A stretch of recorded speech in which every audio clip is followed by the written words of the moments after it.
일본군 위안부 피해 할머니들이 일본 정부를 상대로 낸 손해배상 소송 마지막 변론 기일이 서울중앙지방법원에서 열렸습니다. 원고이자 피해자인 이용수 할머니가 직접 법정에 출석해 당시 상황을 진술했는데요. 사죄와 반성을 하지 않는 일본 정부를 거듭 비판하면서 우리 법원이 꼭 일본에 법적 책임을 물어달라고 호소했습니다.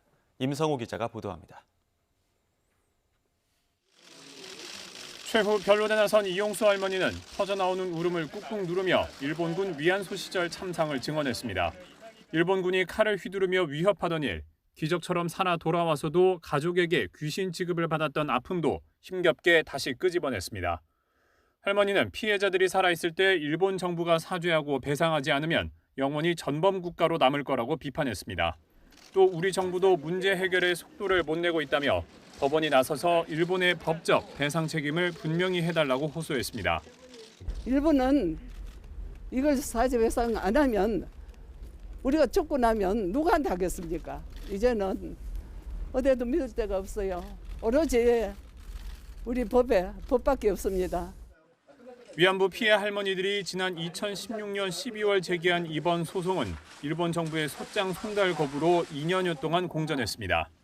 결국 법원이 지난해 3월 공시 송달 명령을 내리면서 재판을 시작했고 일본 정부는 이른바 국가 면제론을 거론하며 소송이 부당하다고 우리 정부에 불만을 표했습니다.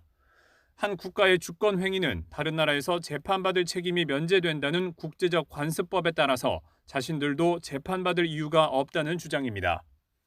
하지만 재판의 증인으로 나온 국제법 전문가들은 기본권을 짓밟은 반인권적 행위의 경우 국가 면제 법리를 적용하지 않는 사례가 늘고 있다고 반박했습니다. 또 일본이 책임을 계속 회피하는 상황에서 우리 법원의 판결은 피해 할머니들의 권리를 구제하기 위한 마지막 수단이라고 강조했습니다.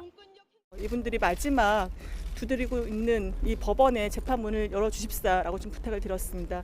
최후 변론까지 다 들은 재판부는 내년 1월 13일 판결을 선고하겠다고 예고했습니다.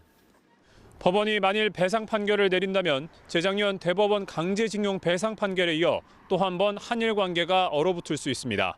이젠 정말 시간이 얼마 남지 않았다는 피해 할머니들의 한 맺힌 호소에 법원이 어떻게 답할지 관심이 쏠리고 있습니다. YTN 임성호입니다.